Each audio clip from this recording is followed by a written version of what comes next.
Dikala bulan purnama bersinar dengan sangat terang, ditemani taburan bintang yang indah di sekitarnya, malam bertepatan dengan malam Jumat Legi pertengahan awal Juni tahun 2015.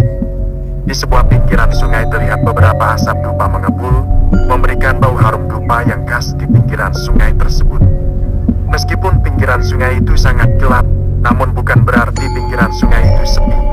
Bahkan bisa dibilang banyak orang yang silih berganti datang dan mandi pada malam hari. Alhasil pinggiran sungai tersebut sedikit tersinari dengan beberapa sorotan lampu senter orang-orang yang silih berganti. Sungai tersebut dinamai dengan Kali Tempur oleh para masyarakat sekitar. Kali Tempur terletak di pinggiran situs bersejarah Palenggahan Serigati yang terletak di dalam hutan Ketonggong, Kabupaten Ngawi dekat dengan Gunung Lawu. Seorang pria 25 tahunan terlihat menancapkan beberapa batang dupa yang mengepul ke pangkal pohon beringin yang menaungi salah satu sisi Kali Tempur yang sedikit terpencil. Setelah menancapkan beberapa dupa itu, dia langsung bersila untuk bermeditasi. Moga-moga berhasil, moga-moga berhasil, batin pria itu dengan khawatir. Wajahnya sama sekali tidak dipenuhi dengan hikmat dan konsentrasi, melainkan wajahnya dipenuhi dengan kecemasan dan kebingungan. Perutnya juga terlihat beberapa kali berbunyi, menandakan dia belum makan pada malam hari itu. Pria itu bernama Wahyu Suryatmaja, pria miskin asal Malang yang nekat untuk datang di tempat keramat ini karena kalah judi dan dia terjerat hutang. Meskipun dia telah menggadaikan rumahnya yang ada di Malang, namun uang gadaian itu masih belum mampu untuk melunasi hutangnya. Kini keluarganya yang ada di Malang sedang terancam oleh banyak debt collector yang hampir setiap hari menyatroni rumahnya untuk menagih hutang dan mengusir keluarganya dari rumahnya. Duh Gusti, saya harus bagaimana? Tiba-tiba Wahyu menghentikan meditasinya. Dia mengeluh sambil tersungkur ke tanah. Saya sudah tidak kuat. Saya butuh kaya. Saya lebih baik mati daripada miskin seperti ini. Keluh Wahyu di depan dupa yang mengepul itu. Akal Wahyu sudah mentok memikirkan bagaimana mencari uang, bagaimana memikirkan keluarganya yang sedang kelaparan di rumah. Wahyu sudah pasrah. Dia lebih baik mati daripada menanggung penderitaan ini. Tolonglah aku. Siapapun, tolonglah aku. Akan aku turuti semua keinginanmu. Ketus Wahyu sebelum dia tidak sadarkan diri. Mas Wahyu. Neng, Nong, Neng, Nong. Wahyu yang duduk di atas batu tiba-tiba mendengar sebuah suara wanita yang sangat halus dan menyenangkan. Suara itu diiringi dengan sebuah lantunan gamelan Jawa yang terdengar sangat mistis. Wahyu menoleh.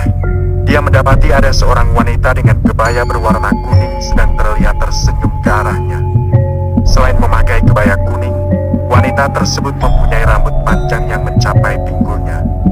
Kebaya yang dia kenakan mempunyai belahan dada yang sangat menggoda, dipadukan dengan wajahnya yang cantik dan suaranya yang merdu. Wahyu mempunyai keinginan untuk berkenalan dengan wanita ini. Mohon maaf, Nona siapa? Tanya Wahyu dengan halus. Saya Handayani, Mas, istrimu. Kata wanita cantik itu dengan ekspresi malu-malu. Wahyu tertegun. Dia masih ingat, istrinya adalah Emi, bukan Handayani. Lantas siapa dia? Namun entah kenapa gelora nafsu di dalam hati Wahyu mulai menggila. Dia menatap Handayani dengan tatapan penuh nafsu. Anehnya Handayani sama sekali tidak keberatan. Handayani malah tersenyum malu-malu seolah malu-malu kucing. Wahyu sama sekali tidak bisa memikirkan apapun lagi. Dia sudah memuncak. Dia segera melepas baju dan celananya dan segera menerkam Handayani yang tampak malu-malu itu. Mas? Sinar matahari yang menembus celah-celah pohon dan teriakan seorang pria membangunkan Wahyu dari tidurnya. Loh! Wahyu sendiri kaget, dia masih di bawah pohon dan dalam keadaan telanjang. Mas, sudah siang, sudah banyak yang kesini, malu dilihat orang-orang, kata pria itu. Wahyu sendiri menilai orang itu sebagai peziarah di tempat ini, sebab orang itu sangat santai dan terlihat memaklumi Wahyu yang sedang telanjang di bawah pohon dan di depan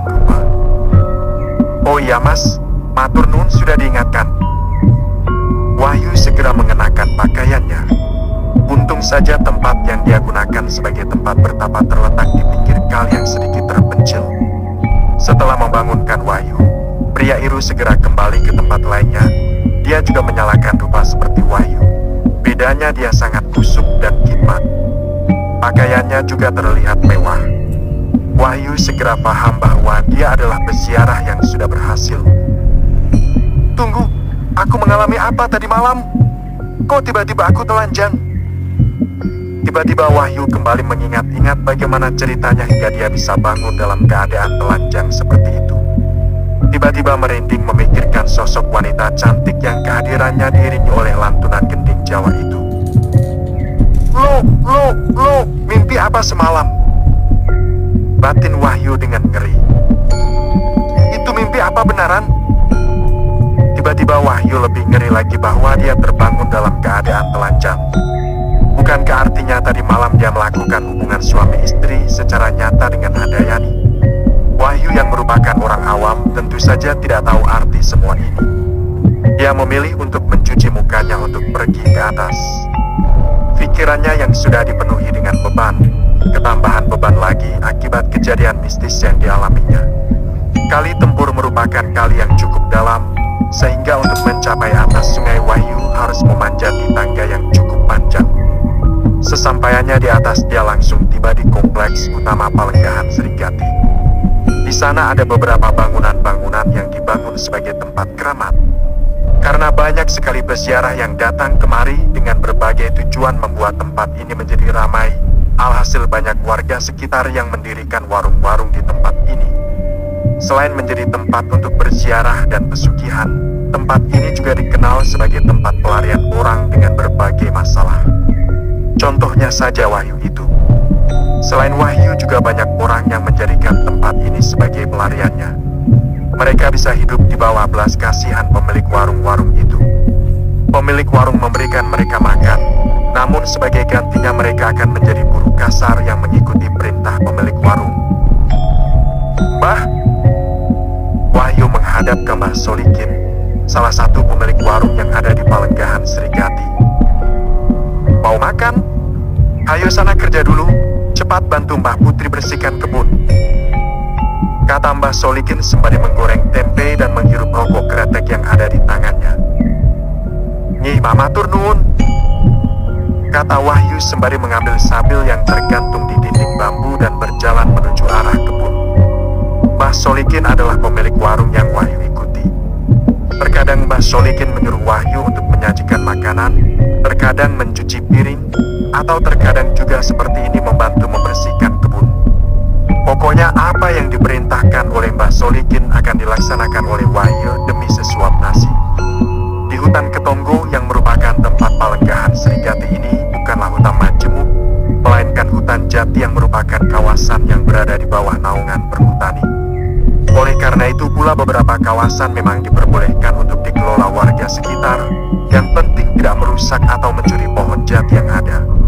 Bisa dikatakan bahwa status hutan ini adalah hutan produksi, bukan hutan lindung.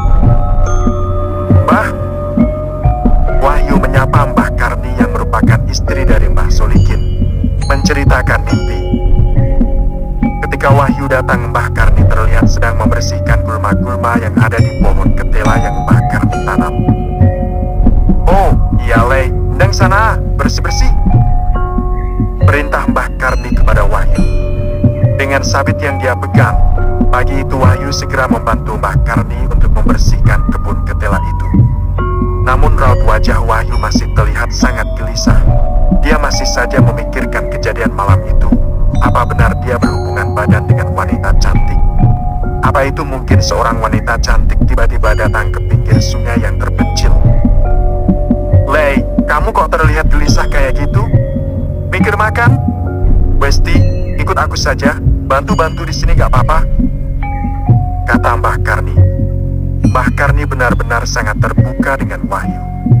Ketika dia melihat wajah Wahyu yang terlihat sedang bingung, Mbah Karni segera mengerti bahwa Wahyu sedang punya pikiran yang semakin menambah berat beban hidupnya.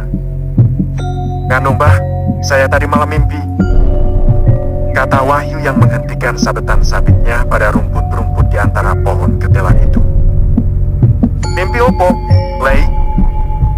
Tanya Mbah Karni. Saya di pinggir sungai mimpi ketemu wanita, Mbah. Wanita yang sangat cantik, pakai kebaya kuning, kata Wahyu dengan ekspresi sedikit ngeri. Alangkah kagetnya Mbah Karni mendengar cerita Wahyu. "Lei, bentar. Wanita itu rambutnya panjang dan kemunculannya ada geding Jawa?" "Tidak." "Loh, iya Mbah, bener. Seperti itu," kata Wahyu yang sangat kaget bahwa Mbah Karni tahu tentang sosok wanita yang ditemuinya. "Lah tapi Mbah, itu sebenarnya beneran apa tidak? Masa di pinggir sungai di dalam hutan kok ada wanita datang? Kayaknya aku cuma mimpi, Mbah," kata Wahyu. "Itu bukan mimpi, Lei. Bagus," kata Mbah Karni. "Wanita itu namanya Handayani apa bukan?" tanya Mbah Karni. "Loh, nih Mbah, Handayani, betul itu," kata Wahyu yang tambah kaget lagi ketika mengetahui Mbah Karni mengetahui nama wanita tersebut. "Walah Bagus, bijo uripmu. Hidupmu sekarang sudah mendapatkan keberuntungan. Nyai Handayani itu empu kali tempur. Berarti Nyai Handayani wis ngerungokna opo doamu, opo penjalukanmu.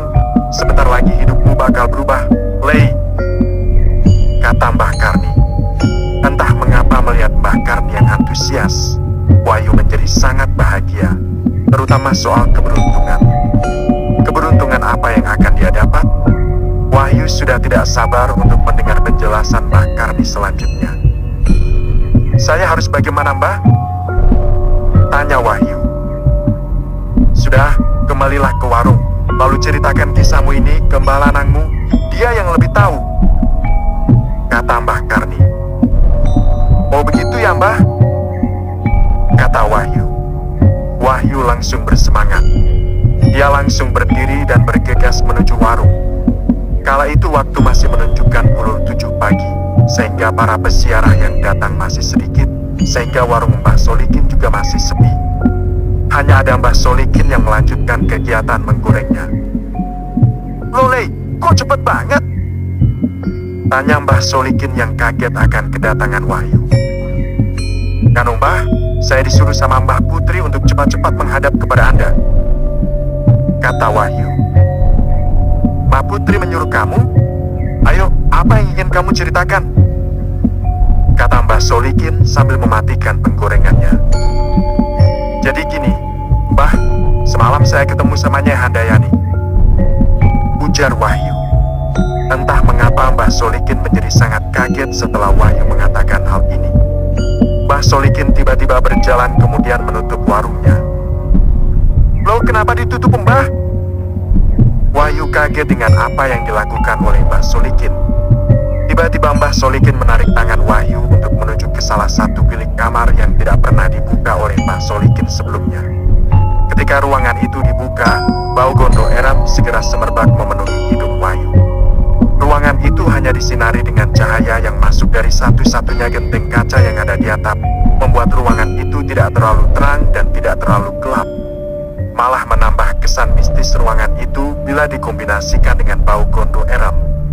Kali ini Wahyu duduk di depan Mbah Solikin. Ekspresi Mbah Solikin benar-benar sangat serius, membuat Wahyu sedikit gugup. "Tujuan kamu kesini itu apa, Lei?" tanya Mbah Solikin dengan tegas. "Manu Mbah, saya ingin kaya," kata Wahyu tanpa malu-malu lagi. Dia sudah kehilangan sertifikat rumahnya, terjerat hutang, keluarganya juga terancam diusir. Sudah tidak ada waktu lagi untuk malu-malu untuk mengakui butuh uang.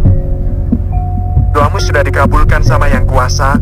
Nyai Handayani mau nemui kamu, artinya Nyai mau bantu kamu," kata Mbah Solikin.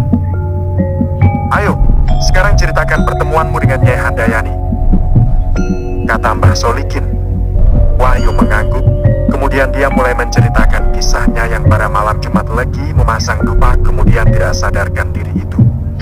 Wahyu juga tidak ragu menceritakan bagaimana dia mulai berhubungan intim dengan Nyai Handayani, dan bagaimana dia bisa bangun dalam keadaan telanjang. Tidak ada ekspresi menghina sama sekali dari raut wajah Mbah Solikin. Hanya ada ekspresi menghina atau jijik dari wajah Mbah Solikin. Yang ada wajah Mbah Solikin semakin tegang saja. "Kamu orang yang terpilih," Lei, kata Mbah Solikin. Terpilih gimana, Mbah? Tanya Wahyu dengan bingung. Aku kan sudah bilang, Nyai Handayani mau nemui kamu. Itu artinya Nyai mau bantu kamu. Setelah mendengar ceritamu, Nyai ingin kamu jadi suaminya. Loh, Mbah, apa yang mungkin kayak gitu bisa terjadi? Kata Wahyu yang benar-benar kaget dengan perkataan Mbah Solikin. Menjadi suami dari jin? Meskipun niat Wahyu dari awal ke tempat ini adalah untuk mencari pesugihan, namun dia sama sekali tidak menyangka bahwa dia harus menjadi suami dari Nyai Handayani, sosok jin penunggu kali tempur. Lei, Cah Bagus, kamu kesini tujuannya apa? Tanya Mbah Solikin dengan perlahan. Saya ingin sukses, Mbah. Saya ingin kaya. Saya sudah bosan sama kemiskinan. Anak istri saya sudah menunggu di Malang. Kata Wahyu dengan penuh emosional. Lei, rumokno aku. Kata Mbah Solikin. Gak ada orang bisa sukses tanpa bersusah payah. Kamu sekarang pingin enaknya saja. Nyai Handayani bakal ngabulin keinginanmu kalau kamu mau nuruti keinginan Nyai. Kata Mbah Solikin. Sekarang aku tanya, kamu pingin kaya apa tidak? Tanya Mbah Solikin. Ya pingin, Mbah. Kata Wahyu dengan tegas. Kalau pingin kaya semua ada aturannya. Nah sekarang kamu sudah ditunjukkan jalannya dan sudah dibeli sama Nyai. Sekarang ya terserah kamu. Kamu mau ambil atau tidak? Kata Mbah Solikin. Wahyu semakin bingung. Pilihan yang disebutkan oleh Mbah Solikin menambah beban berat di dalam hatinya. Dia terus-menerus memikirkan bagaimana untuk mencari uang yang banyak demi menebus rumahnya kembali dan membayar hutang. Namun dia juga tidak bisa semerta-merta melakukan pesugihan yang sangat aneh ini. Apabila pesugihannya adalah pesugihan yang hanya perlu memotong hewan atau bertapa di tempat ini, tentu Wahyu akan melaksanakan pesugihan itu tanpa berpikir dua kali. Aku ngerti awakmu masih bingung. Ya sudah, kamu makan dulu. Terus kamu mandi di sungai lalu ke Cungkup Palenggahan Brawijaya buat nyari pencerahan. Kata Mbah Solikin.